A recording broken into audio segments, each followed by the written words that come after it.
Terraria is one of my favorite games of all time, and I love to do class playthroughs to add extra difficulty to the game.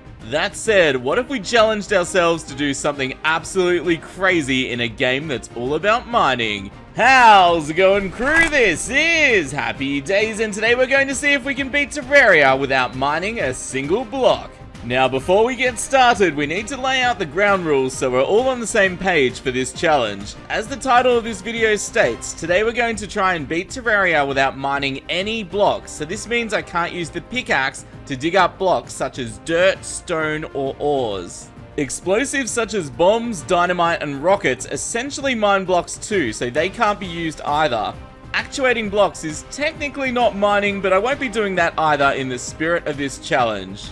Now that said, what sort of things are allowed to be mined up? Well, anything the character can walk through naturally, such as trees, furniture, and most importantly life crystals, as these are clearly not blocks. That said, a no life crystal challenge might be fun to try if you'd like to see that next. In vanilla Terraria, most of us consider the game to be beaten when the Moon Lord is defeated for the first time, so that will be our goal in this video. For mobile players, if you want to try this challenge too, your final goal could be Golem or Duke Fishron. I won't be using any bugs or glitches in this video, but you're more than welcome to if you'd like to try this challenge. And finally, crafting is allowed as long as the crafting materials are gathered by fighting, fishing, looting, or are purchased from an NPC. Placing blocks we collect such as wood is allowed, for example to make NPC housing, but I cannot mine anything I've placed down. With that said, let's get this challenge started. We begin as most people do in Terraria by chopping some trees, crafting some starter equipment, and building some basic NPC housing. The merchant NPC will sell us some really useful items like the Piggy bank, Anvil, and arrows. Because we can't mine stone blocks ourselves, the merchant is one of the only ways we can get arrows, so this is going to be extremely useful. This is probably also a good time to talk about bosses. In this challenge, I only want to focus on bosses that either drop useful weapons and equipment or are required to advance the game. The only boss that's required to fight in pre-hard mode to advance the game is the Wall of Flesh, but I do want to access the dungeon as well, so we'll also tackle Skeletron.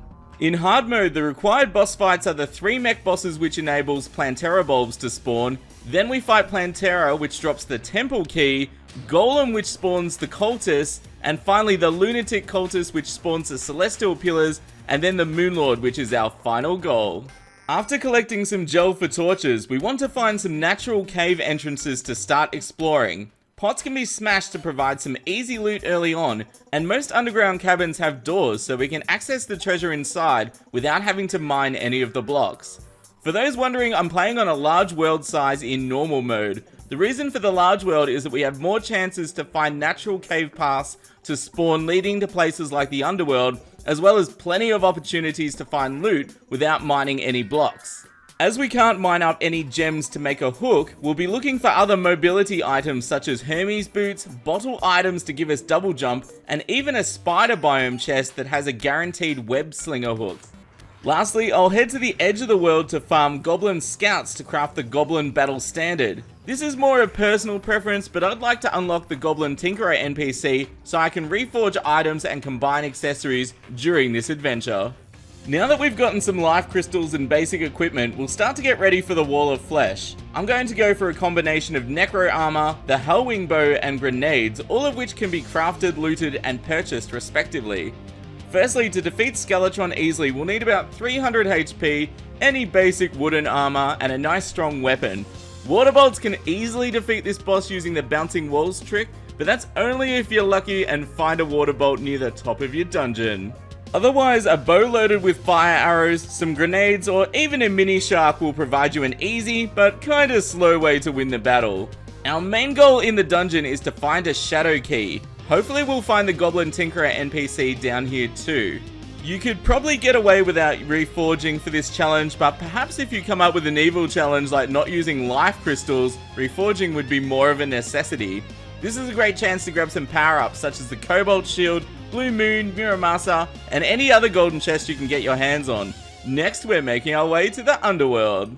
We need to find a path to the Underworld that doesn't involve us mining any blocks. This is probably our first major challenge so far, as it requires finding one continuous passage all the way from the surface to the underworld.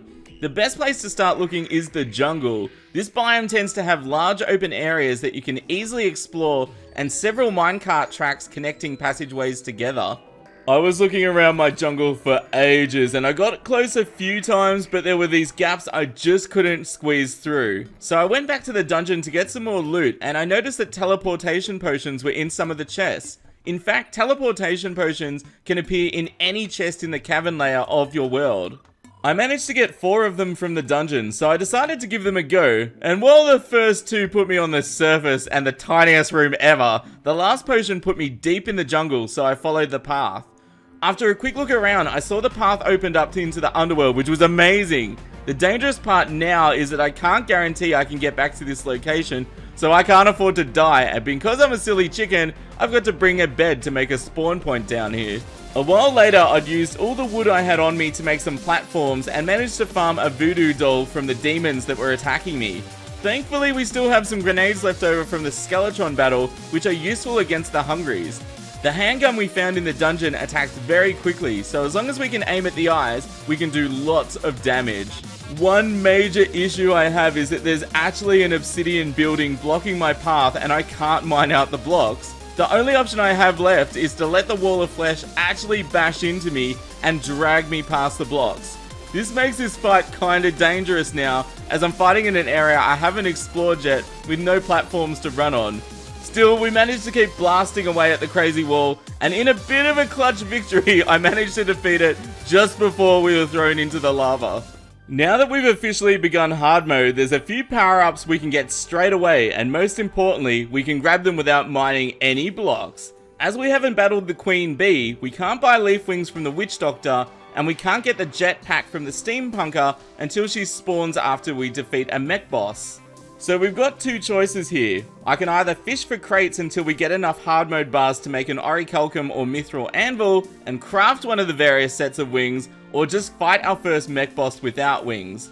Considering we've got really limited armor choices without a hard mode anvil, I'm going for the fishing path here.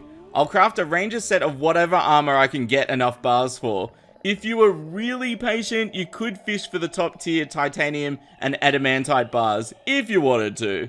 It's also worth pointing out that with a hard mode anvil, we can actually craft the mechanical boss summoning items, which saves us waiting for them to spawn naturally, or farming mobs for the summons, which only has a 1 in 2,500 drop chance. Another thing you could try for armor at this stage is to try and farm spider armor or the old one's army for defenders medals and get the armor set, but as fishing achieves multiple goals for me right now, including the option to craft my own wings, I'm gonna stick with that. Our next mission before we fight the mech bosses is to farm up lots of souls of light in the underground Hallow. These can be crafted into keys of light at a workbench to summon hallowed mimics. Hallowed mimics drop lots of useful items like the Daedalus Stormbow, illuminant hooks, and lots of greater healing potions, which will help us a lot against the mech bosses. As we've now got a hard mode anvil, I'll farm some pixies and unicorns to craft holy arrows too. This will help me tear through the mech bosses. Now that we've finished powering up, I can get started on the mech bosses. I'm going to make a simple arena consisting of a few wooden platforms. You could also add sunflowers if there's some grass around for a small speed boost, which may help you out. With our Daedalus Stormbow, some buff potions we found along the way, and reforging our accessories to menacing, we can easily tear through the Destroyer and the Twins. Skeleton Prime was a little tankier than the other 2 bosses, but as long as we keep our distance, it falls down quick enough. Now that we've totally destroyed the mech bosses, we can focus on Plantera, but first let's craft some hallowed armor, which will probably be our last armor upgrade for the game. Our Daedalus Stormbow is more than fine for Plantera, but if you'd like to get a Mega Shark to help with underground enemies, now's the time to craft one. As we can't mine any jungle blocks, we're going to need to scout out the best area for a Plantera battle and consider setting up a spawn point there. Thankfully, I found a bulb in a reasonably large area, so I put some torches around getting ready for the battle. Remember, our rule for this challenge is that we cannot mine any blocks, but things the character can walk in front of, like furniture, life crystals, and of course Plantera's bulb is allowed, so the challenge continues. There's not really much I can do in this fight, but find the best location that doesn't block my holy arrows too much and fly up and down around that area. Thankfully, there's also plenty of cover to avoid Plantera's attacks here, so whilst the battle is very close, we managed to take it out just before we get killed. With Plantera defeated, there's a few upgrades available before we tackle Golem. A quick trip to the dungeon allows us to farm for several items. Ectoplasm can be used to craft the Naughty Present, and I could try and get the Festive Wings, but soon I can buy Steampunk Wings after Golem is defeated. We'll also grab the Black Belt and Tabby from Bone Lee so we can craft Master Ninja Gear, which will massively increase our movement abilities. The easiest way to get some great weapons for the Golem battle is actually to fight Duke Fishron. To summon him, all we're going to need is some truffle worms from a mushroom biome. With a few water walking potions, I won't even need an arena at the ocean for the battle. That said, I do recommend a single layer of platforms in the air to help avoid the tornadoes. Our Daedalus Stormbow will make short work of him, and our Master Ninja Gear will allow us to dodge his attacks. Finding the temple is probably one of the trickiest parts of our challenge, as the temple entrance can be hidden by blocks, and as you know, I'm not allowed to mine a single block in this challenge. Unfortunately, even though I've searched for ages, I can't seem to find the entrance to the temple in my world, and since I can't mine any blocks, I guess that means this challenge is over. Just kidding, this is a great time to point out two awesome tricks that you can use in hard mode to help move around without mining blocks. You can craft teleportation potions using chaos fish that you can get from the underground Hello.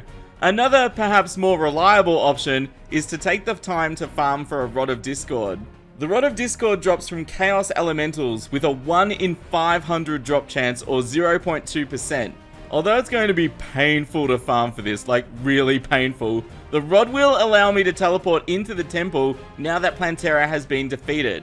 One thing I have learned about farming items in Terraria, it's not a matter of if an item will drop, but when. And now that we've found an area that Chaos Elementals spawn in, I'll eventually get the Rod of Discord, if I'm happy to put enough time into farming for it. Using the Clentaminator from the Steampunker with green solution is excellent for scouting the area around you as the spray goes through blocks and lights up your screen. With a Rod of Discord, I can teleport to the entrance as long as Plantera has been defeated. Alternatively, you could craft tons of teleport potions, and again, as long as you've beaten Plantera, you can actually teleport straight into the temple. With our new powerful weapons that we got from Duke Fishron, we can put the absolute smackdown on Golem and unlock the Lunatic Cultist at the dungeon. With Golem defeated, the end of our challenge is in sight, guys, and we've managed to get all this way without mining a single block yet. I didn't get the Fishron wings from Duke Fishron, but now Golem's defeated, we can buy the Steampunk wings from the Steampunker, which are almost just as good. The Lunatic Cultist battle isn't too difficult, but I am lacking damage due to my outdated armor set. The main thing to do is to try and avoid spawning more cultists by hitting the decoys. If you can do this, you should be able to win without too much trouble. I'm going to battle the Celestial Pillars in the order I want to get weapons from them. As we've still got weaker armor, I'm going to stick with ranger weapons, so we'll tackle the Vortex Pillar first to get the Vortex Beater and Phantasm. Another viable option is to go Summoner at this stage and tackle the Stardust Pillar first to get the massively powerful Stardust Dragon. Finally, our Razorblade Typhoon is doing such a good job, I could even change to Mage at this stage to keep using this powerful weapon. I take my time playing it safe with the pillars and we destroy 3 of them, but we leave the 4th one as I need to make some quick preparations for the Moonlord. For our final battle, we'll make a simple spawn point with some wood. We can also place some wood above where we'll be standing to help defend against phantasmal death rays. I'm going to wire up the heart statue we found earlier to spawn hearts during the battle. As I now have a Rod of Discord, I can even teleport into beehives to get some honey for some extra regen. Until now, I've mostly used buff potions I've looted from chests, but for our final battle, I crafted some life force and endurance potions by fishing for prismite and armored cavefish. When fighting the Moonlord, it's a good idea to weaken the 3 eyes but not kill them completely until you can get all 3 close together. This reduces the time that you'll face the true Eyes of Cthulhu and their ultra damaging attacks. While I was farming for the Rod of Discord, I got a blessed apple, so our new unicorn mount allows me to move quite quickly to help avoid attacks. Once the core is open, I throw absolutely everything at it and hope I can win before I run out of hit points. When the Moon Lord starts exploding, we know we've finally achieved our goal. We've beaten Terraria without mining a single block. Before I started recording this video, I didn't even know if this challenge would be possible. And I think the world generation could play a big part in your success or failure of this challenge. That said, this was a really fun challenge to do and an awesome new way to play Terraria. Do you have any other challenge ideas you'd like to see me do in Terraria? Let me know in the comments below. Guys, I had so much fun making this video, and if you enjoyed it too, please let me know by smashing that like button and consider subscribing to see more fun videos like this. And here's the most important part as always, you'll stay happy and I'll see you soon. This is Happy Days signing out. See ya!